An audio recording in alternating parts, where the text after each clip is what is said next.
Consequences of renal failure, मतलब अगर किसी बंदे की किडनी फेल हो जाए तो इससे इस पेशेंट को मसले क्या होंगे, इसके क्या नताइज होंगे। कंसिक्वेंसेज मीन नताइज। ये रीनल फेलियर किसी भी वजह से हो सकता है, या तो ये एक्यूट रीनल फेलियर हो सकता है, एक्यूट रीनल शटडाउन हो सकता है, या ये क्रॉनिक किडनी डिजीज हो सकती है कि बंदे को क्रॉनिक किडनी डिजीज है, लंबे अरसे से किडनी डिजीज ने सही काम नहीं कर रही, स्टेज 1 पे थी, फिर स्टेज 2 पे थी, फिर स्टेज 3 पे थी, फिर स्टेज 4 पे आ गई और अब आखिर में फेल हो गई किडनी कंप्लीटली और आपने पेशेंट को डायलिसिस पे डाल दिया। तो ये जब किडनी फेल होती है तो इस की वजह से पेशेंट को क्या प्रॉब्लम होंगे, हम क्यों पेशेंट की डायलिसिस करवाते हैं, पेशेंट की डायलिसिस क्यों करवानी पड़ती है, रीनल फेलियर की वजह से मसले क्या क्या होते हैं। तो देखें, किडनी का काम क्या था, यूरिन को बनाना और नाइट्रोजीनियस वेस्ट को एक्सक्रीट करना, ये किडनी का काम था ना। अब जब रीनल फेलियर हो गया है, किडनी जो है वो फेल हो गई है, तो न यूरिन बनेगा सही तरीके से और न नाइट्रोजीनियस वेस्ट सही तरीके से एक्सक्रीट होंगी। यहां तक ये बात क्लियर हो गई? क्लियर हो गई सर। अब देखो, जब किडनी के कुछ और काम भी थे, जैसे किडनी में सोडियम और वाटर की रीअब्जॉर्प्शन होती थी, हाँ, यस सर। और करता था आपके जिस्म से पोटाशियम आयन को और हाइड्रोजन आयन को क्या करता था, किक आउट। किक आउट करता था एल्डोस्टेरोन की मदद से।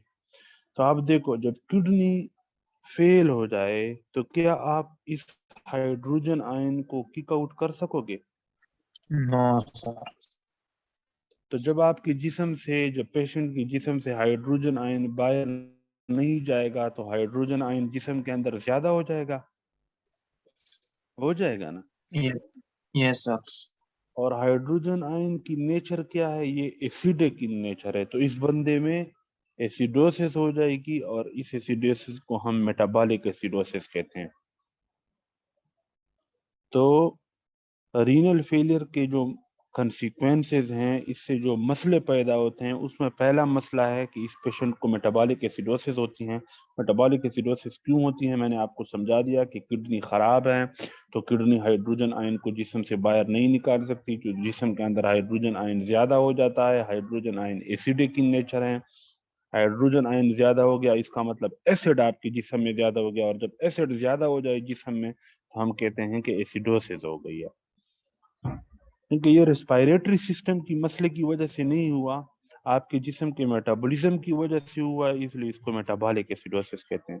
ये चीज क्लियर हो गई? क्लियर हो गई सर। अच्छा, दूसरा मसला क्या होगा, आपके बॉडी से अभी हमने पढ़ा कि पोटाशियम आयन को कौन बाहर निकालता है,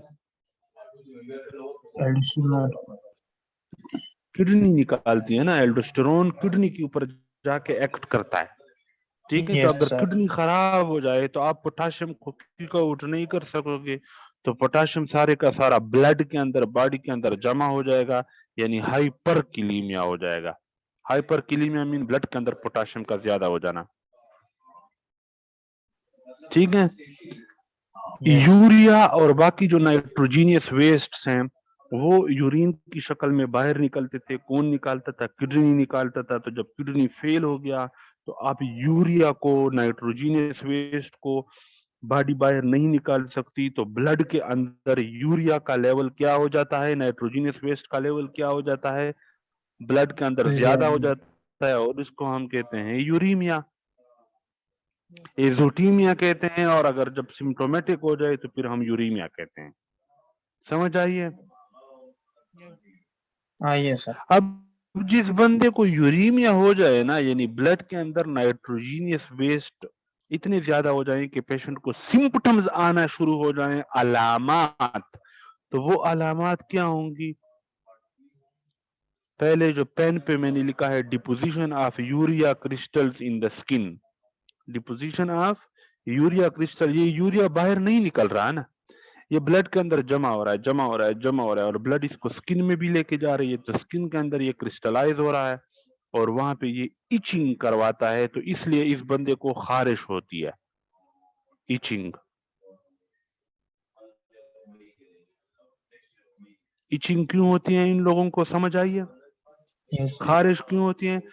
स्किन के अंदर जगह जगह पे यूरिया डिपॉजिट हो जाता है क्रिस्टल्स की शक्ल में, ये मैंने लिखा हुआ है deposition of urea crystals in the skin, तो इसलिए इचिंग होती है। ये चीज क्लियर हो गई? Yes, sir. दूसरा, इन लोगों को नाजिया और एनाराक्सिया होता है। नाजिया किसे कहते हैं? दिल मतली करना, दिल का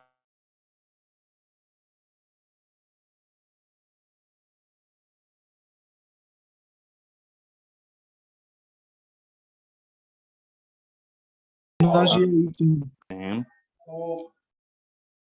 जब रीनल फेलियर हो जाता है और यूरिया जो है वो बॉडी से नहीं निकलता, तो यूरिया फिर क्या करता है, ये स्टमक की लाइनिंग है ना, लेट्स से ये स्टमक है और ये बॉडी के अंदर यूरिया ज्यादा हो गया, नाइट्रोजीनियस वेस्ट ज्यादा हो गए, ये ब्लड है, तो यूरिया और नाइट्रोजीनियस वेस्ट क्या करते हैं, ये स्टमक की दीवारों को इरिटेट करते हैं, और स्टमक की लाइंस जब इरिटेट होती हैं तो इस पेशेंट को क्या होता है, नाजिया होता है, यानी उल्टी वाली कैफियत आती है, दिल मतली करता है, और एनाराक्सिया होता है, यानी इनको भूख नहीं लगती। इसलिए ये पेशेंट बहुत कमजोर हो जाते हैं क्योंकि कुछ खाते पीते नहीं है। क्लियर हो गया कि नॉक्स ये जो स्किन के अंदर क्रिस्टल्स की डिपोजिशन हो गई इसलिए इचिंग होती थी, और ये नाजिया और एनाराक्सिया क्यों होता है, और हाइपरकिलीमिया क्यों हुआ, और मेटाबॉलिक एसिडोसिस क्यों हुई, ये क्लियर हो गया? yes, sir. अच्छा, अब देखो दूसरा क्या मसला होगा जब ब्लड के अंदर यूरिया और नाइट्रोजीनियस वेस्ट ज्यादा होंगे, यानी बन जब ज्यादा होगा, एक तो डिस्लिपिडीमिया भी मैं समझाता हूँ, वो मैं आखिर में समझाता हूँ।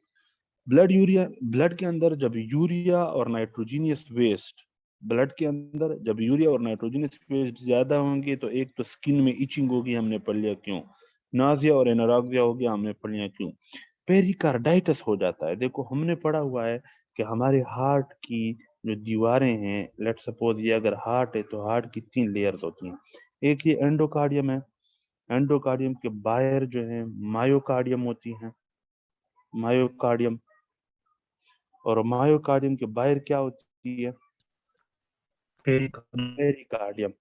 ठीक है, तो ये जो पेरिकार्डियम की लेयर है ना, जब किसी बंदे के ब्लड के अंदर, लेट सपोज ये ब्लड वेसल है और इस ब्लड वेसल के अंदर यूरिया ज्यादा हो गया, तो ये यूरिया और बाकी नाइट्रोजनियस फेस इस पेरिकार्डियल लेयर को इरिटेट करके यहाँ पे इन्फ्लेमेशन करवा देते हैं, और पेरिकार्डियम में जब इन्फ्लेमेशन होती है तो इसको हम पेरिकार्डाइटिस कहते हैं।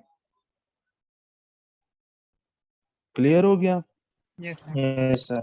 तीसरा मसला क्या होता है, एस्टेरेक्सिस। अब एस्टेरेक्सिस क्या है, ये फ्लैपिंग ट्रेमर्स हैं, ये मैं आप लोगों को समझाता हूँ कि इसका क्या मतलब है।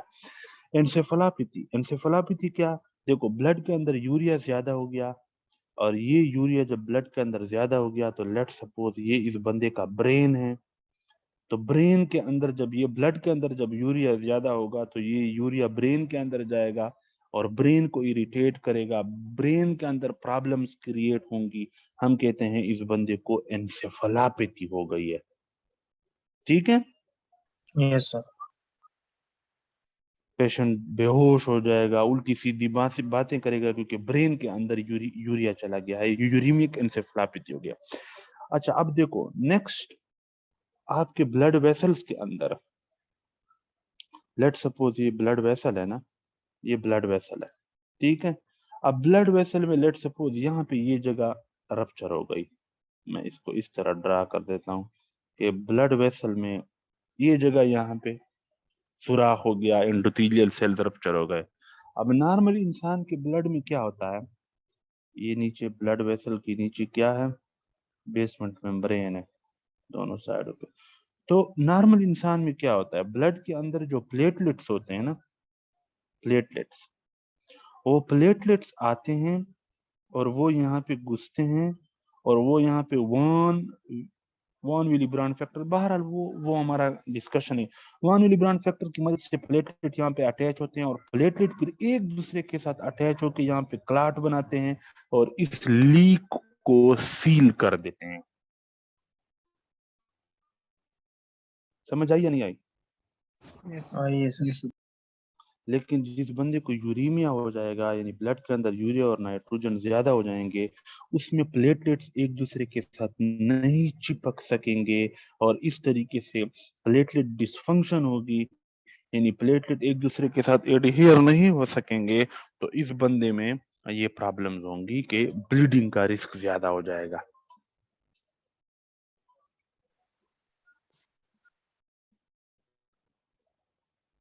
समझ आई है? yes sir, ब्लीडिंग का रिस्क क्यों ज्यादा हुआ? क्योंकि इन लोगों का कि प्लेटलेट सही तरीके से काम नहीं कर रहे, प्लेटलेट डिसफंक्शन हो गई। क्यों? क्योंकि ब्लड के अंदर यूरिया और नाइट्रोजनस वेस्ट ज्यादा है। अगर इसको बचपन में किसी को रीनल फेलियर हो जाए तो उस बच्चे की जाहिर ग्रोथ रिटार्डेशन होगी, डेवलपमेंटल डिले होगा। क्यों? क्योंकि इस बंदे को एनारेक्सिया है, ये सही तरीके से खाना नहीं खाएगा, इसको न्यूट्रिशनल रिक्वायरमेंट पूरी नहीं होगी, न्यूट्रिशनल रिक्वायरमेंट पूरी नहीं होगी तो इस बंदे की ग्रोथ सही नहीं होगी। Growth retardation mean growth slow हो जाएगी और डेवलपमेंटल डिले, इसका ब्रेन, इसकी बॉडी जो है वो भी डेवलपमेंट जल्दी जल्दी नहीं करेगी बल्कि लेट हो जाएगी। तीसरी प्रॉब्लम क्या होगी? जो रीनल फेलियर के पेशेंट होते हैं इन लोगों की HB कम हो जाती है, हीमोग्लोबिन कम हो जाता है। हीमोग्लोबिन क्यों कम होता है? हमने पढ़ा है कि जो किडनी होती है, लेट्स से ये किडनी है, ये किडनी है, तो हमने पढ़ा है कि किडनी से एक चीज प्रोड्यूस होती है जिसका नाम है एरिथ्रोपोइटिन। एरिथ्रोपोइटिन, ये एरिथ्रोपोइटिन, किडनी से एरिथ्रोपोइटिन प्रोड्यूस होता है और ये एरिथ्रोपोइटिन फिर जाता है बोन में। ये लेट सपोज बोन है, ये बोन है, तो एरिथ्रोपोइटिन बोन मेरो को स्टिमुलेट करता है। तो बोन मेरो फिर क्या बनाते हैं? रेड ब्लड सेल बनाते हैं और हीमोग्लोबिन बनाते हैं। रेड ब्लड सेल्स के अंदर हीमोग्लोबिन होता है। अब देखो, अगर किसी बंदे की किडनी फेल हो जाए तो क्या एरिथ्रोपोइटिन प्रोड्यूस होगा? no sir, प्रोड्यूस नहीं होगा। एरिथ्रोपोइटिन प्रोड्यूस नहीं होगा तो क्या बोन मेरो स्टिमुलेट होगा? बोन स्टिमुलेट होगा? no, नहीं होगा। तो क्या रेड ब्लड सेल्स के अंदर जो हीमोग्लोबिन है, हीमोग्लोबिन बनेगी? no sir, तो इन लोगों की हीमोग्लोबिन क्या हो जाएगी? बॉडी के अंदर जो हीमोग्लोबिन है, जो HB है, वो क्या हो जाएगी? कम हो जाएगी। का HB कम हो जाए तो हम इसको क्या कहते हैं? एनीमिया। खून की कमी इन लोगों में हो जाएगी, एनीमिया।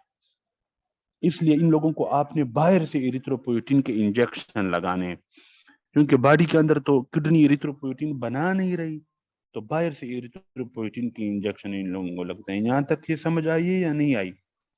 आई एक और मसला, रीनल ओस्टियोडिस्ट्रॉफी। इन लोगों की हड्डियां, देखो renal mean kidney, osteodystrophy mean bones का खराब हो जाना। Osteo mean bone, dystrophy mean खराब हो जाना। तो बोन का खराब हो जाना किस वजह से? किडनी के फेल होने की वजह से। यानी एक बंदा है, उसकी किडनी फेल हो गई है, तो उस किडनी के फेलियर की वजह से बोन का खराब हो जाना। अब बोन क्यों खराब होगी? ये देखो, हमने पढ़ा है, हमने पढ़ा, ये फाइनल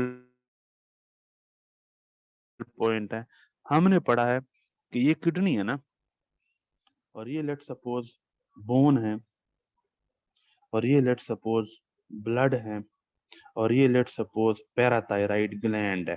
पैराथायराइड ग्लैंड, समझ आई है? ये बोन है। yes sir, अब देखो, नॉर्मल इंसान में क्या होता है? किडनी के अंदर ब्लड आता है और किडनी से ब्लड निकलता है, और यहाँ पे क्या होती है? यहाँ पे फिल्ट्रेशन होती है कैल्शियम की और फास्फेट की। इस तरह होता है ना? yes sir, किडनी जो है ये कैल्शियम दोबारा क्या कर लेती है, रीअब्जॉर्ब कर लेती है, और फास्फेट को रीअब्जॉर्ब नहीं करती तो फास्फेट यूरिन में आ जाता है। यहां तक इस बात की समझ आई है, हम डिस्कस कर चुके हैं। Yes sir. दूसरा, किडनी क्या काम करती है, हमने पढ़ा था कि किडनी के अंदर विटामिन डी एक्टिवेट होता है। विटामिन डी जो 25 हाइड्रोक्सी कोलिकैल्सिफेरॉल था वो कन्वर्ट होता है इनटू 125 डाईहाइड्रोक्सी कोलिकैल्सिफेरॉल में, यानी active form of vitamin D. वो कहां पे बनती है, किडनी में। किडनी में। और ये विटामिन डी फिर जाती है कहां पे, ये उधर इंटेस्टाइन। इंटेस्टाइन इंटेस्टाइन से क्या क्या ऑब्जर्व करती हैं, कैल्शियम। कैल्शियम के अंदर।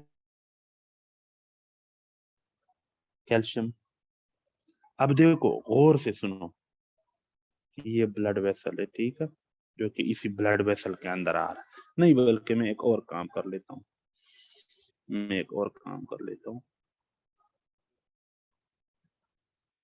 मैं इस तरह ड्रा कर लेता हूँ ताकि आप लोगों को ये क्लियर हो। से ये इंटेस्टाइन है, ठीक है, बल्कि इंटेस्टाइन को भी मैं थोड़ा सा और ड्रा कर देता हूँ। ये इंटेस्टाइन है, विटामिन डी आता है, और विटामिन डी क्या करता है, वो इंटेस्टाइन के अंदर जो कैल्शियम होती है उस कैल्शियम को क्या करता है, जो आपने खुराक के अंदर कैल्शियम खाई है उस कैल्शियम को क्या करता है, रीअब्जॉर्ब करके ब्लड में लेके आता है। तो क्या मैं ये कह सकता हूं कि ब्लड के अंदर कैल्शियम के लेवल को मेंटेन रखने में किडनी का बहुत बड़ा रोल है। क्यों? क्योंकि किडनी एक तो डायरेक्टली कैल्शियम को ब्लड में लेके आती है, दूसरा विटामिन डी के जरिए से भी कैल्शियम ब्लड के अंदर कैल्शियम जो है वो ब्लड के अंदर आता है इंटेस्टाइन से, उसमें भी किडनी का रोल है, क्योंकि अगर किडनी ना हो तो विटामिन डी नहीं होगा। समझ आई है या नहीं आई? कराइए। अब देखो, जब ब्लड के अंदर कैल्शियम का लेवल नॉर्मल होता है, ब्लड के अंदर कैल्शियम का लेवल नॉर्मल होता है तो कोई मसला नहीं होता। लेकिन जैसे ही किडनी फेल होती है, एक तो ये कैल्शियम जो फिल्टर हो रहा था ये रीअब्जॉर्ब नहीं होगा क्योंकि किडनी फेल हो गई है, ये कैल्शियम कहाँ जाएगा, यूरिन में।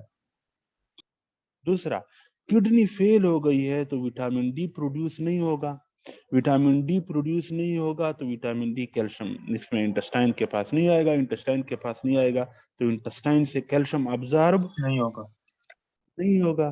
तो जब नहीं होगा तो ये ब्लड के अंदर जो कैल्शियम है ये क्या हो जाएगा, डिक्रीज हो जाएगा, क्योंकि न किडनी से कैल्शियम आ रहा है और न इंटेस्टाइन से आ रहा है कैल्शियम, तो ब्लड के अंदर कैल्शियम क्या हो जाएगा, कम। गौर से सुनो, जब ये कैल्शियम कम होगा तो अब पैराथायराइड ग्लैंड को गुस्सा आएगा और parathyroid gland parathyroid hormone release करेगा, और ये पैराथायराइड हार्मोन जाके आपके बोन को तोड़ेगा कैल्शियम निकलवाने के लिए, क्योंकि बोन के अंदर कैल्शियम होती है, तो यहां से ये कैल्शियम निकलेगा और ये कैल्शियम बोन से बाहर आएगा तो आपके बोन्स क्या हो जाएंगे, कमजोर, क्योंकि बोन को तोड़ा जा रहा है, पैराथायराइड हार्मोन आके बोन को तोड़ रही है और यहाँ से कैल्शियम निकलवा रही है ताकि कैल्शियम को ब्लड में लेके जाया जा सके, ताकि ब्लड के अंदर कैल्शियम नॉर्मल हो जाए।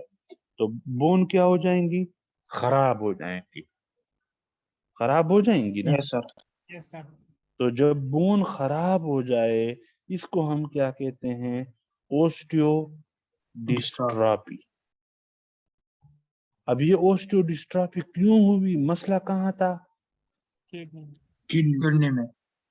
किडनी में था, इसलिए इसको रीनल ओस्टियो डिस्ट्रॉफी कहते हैं कि किडनी के फेल होने की वजह से बोन्स कमजोर होना शुरू हो गए, इसको कहते हैं renal osteo dystrophy. Is that clear? Yes sir. ठीक है। अच्छा जी, अब हम वापस जाते हैं अपने उस पे की वजह से ये जो ओस्टियो डिस्ट्रॉफी हुई, इसकी समझ आ गई ना आप लोगों को? Yes sir. तो हमें ये सारे पॉइंट समझ में आ गए। अब रहता है डिसलिपिडीमिया। ये डिसलिपिडीमिया क्या होता है और ये एस्टेरेक्सिस किसे कहते हैं, इन पे मैं बात करता हूँ। जरा हम ये बात करें कि ये जो रीनल फेलियर है, जैसे मैंने आपको पहले भी बताया, ये एक्यूट भी हो सकता है कि आन फान में विद इन आवर्स, एक दिन के अंदर किडनी फेल हो गई या 2 दिन के अंदर किडनी फेल हो गई, तो इसको हम एक्यूट रीनल फेलियर कहते हैं। मिसाल के तौर पर जब किसी बंदे को एक्यूट ट्यूब्यूलर नेक्रोसिस होती है तो उसमें हम क्या कहते हैं, ये एक्यूट रीनल फेलियर है। और जो क्रानिक रीनल फेलियर होती हैं, जिसको हम क्रानिक किडनी डिजीज कहते हैं, वो मोस्टली होती हैं हाइपरटेंशन की वजह से। किसी बंदे को लंबे अरसे तक अनकंट्रोल्ड हाइपरटेंशन है, ब्लड प्रेशर उसका ज्यादा है, या अनकंट्रोल्ड डायबिटीज मेलाइटस है यानी शुगर है उसको, या उसकी किडनी के अंदर बचपन से कोई प्रॉब्लम है, कंजेनिटल एनोमलीज हैं, तो आहिस्ता आहिस्ता इस बंदे की किडनी फेल होगी होगी होगी। इसको हम कहते हैं क्रानिक रीनल फेलियर या क्रानिक किडनी डिजीज। समझ आइए? Yes sir. तो कहने का मतलब ये है कि जो रीनल फेलियर होता है ये एक्यूट भी हो सकता है और ये क्रानिक भी हो सकता है। जो क्रानिक है, ये एक दफा हो जाए तो आप इसको स्टॉप नहीं कर सकते और नहीं इसको ठीक कर सकते हो। हाँ, आप ये कर सकते हो कि जो इसकी खराबी है मजीद, वो मजीद ना हो, लेकिन जितना हो गया है खराब उतना तो हो गया है। आप अगर ब्लड प्रेशर को कंट्रोल कर लो, शुगर को कंट्रोल कर लो, तो तब मजीद किडनी खराब नहीं होगी। लेकिन दूसरे लफ्जों में जो दूसरे इस तरफ जो एक्यूट रीनल फेलियर है वो खुद ठीक हो जाता है, इसमें पेशेंट रिकवर हो जाता है अगर आप इसकी ट्रीटमेंट करो तो, सपोर्टिव ट्रीटमेंट करो तो। कहने का मतलब यह है कि एक्यूट रीनल फेलियर रिवर्सेबल है, पेशेंट ठीक हो जाता है, गुर्दे ठीक हो जाते हैं। क्रानिक तो है ही, क्रानिक इसमें ठीक नहीं होते। क्लियर हो गई ये बात? Yes sir. अच्छा, अब डिसलिपिडीमिया क्यों होते हैं? देखो, आपकी बॉडी के अंदर ना जो ब्लड है, इस ब्लड के अंदर जो ट्राइग्लाइसराइड्स और जो कोलेस्टेरोल हैं, ट्राइग्लाइसराइड और कोलेस्टेरोल, इनकी मेंटेनेंस किसका काम है? लीवर का। लीवर का, ये जो लीवर है, ठीक है। और लीवर के ऊपर मुख्तलिफ रिसेप्टर्स होते हैं, इस तरह रिसेप्टर्स होते हैं। इन रिसेप्टर्स की मदद से ये कुछ चीजों को अंदर लेके आता है और कुछ चीजों को बाहर ब्लड में फेंकता है। जब किसी बंदे को क्रानिक रीनल फेलियर होता है तो लीवर के ऊपर ये जो रिसेप्टर्स होते हैं ये सही तरीके से काम नहीं करते, और ये जब सही तरीके से काम नहीं करते तो इसके ब्लड के अंदर जो लिपिड का लेवल है, ये लिपिड की जो वो है वो डिस्टर्ब हो जाती हैं, ट्राइग्लिसराइड का लेवल ज्यादा हो जाता है। इसको हम कहते हैं dyslipidaemia. Dyslipidaemia specially increase triglyceride. ये चीज क्लियर हो गई? Yes sir. आखिरी सर पॉइंट, ये सर जो काइंडली ये एस्टेरेक्सिस ट्राइग्लिसराइड है, वाला दोबारा बताइएगा। ट्राइग्लिसराइड का ये है कि ब्लड के अंदर ट्राइग्लिसराइड और कोलेस्ट्रॉल वगैरह का लेवल मेंटेन करने की जिम्मेदारी होती है लीवर की। ये लीवर है, और लीवर के ऊपर मुख्तलिफ रिसेप्टर्स होते हैं। उन रिसेप्टर्स की मदद से ये कुछ चीजों को ब्लड से अंदर लेके आता है और कुछ चीजों को ब्लड के अंदर फेंकता है। तो जब यूरिनिया होता है, यानी ब्लड के अंदर यूरिया जमा हो जाता है, नाइट्रोजनियस वेस्ट जमा हो जाते हैं, तो लीवर के ऊपर ये रिसेप्टर सही तरीके से काम नहीं करते। जो सब सही तरीके से काम नहीं करते तो लीवर जो है वो ब्लड के अंदर कोलेस्टेरोल को और लिपिड्स को और ट्राइग्लिसराइड को बैलेंस नहीं रख सकता, नॉर्मल नहीं रख सकता। तो इन सब की तरतीब डिस्टर्ब हो जाती है, डिसलिपिडीमिया हो जाते हैं, ब्लड के अंदर ट्राइग्लिसराइड का लेवल ज्यादा हो जाता है। समझ आइए? Yes yes sir. अब फाइनल पॉइंट के ये जो एस्टेरेक्सिस हैं ये किसे कहते हैं? एस्टेरेक्सिस फ्लैपिंग ट्रेमर्स भी कहते हैं। Tremor of the hand when the wrist is extended, ये बिल्कुल इस तरह है। देखो,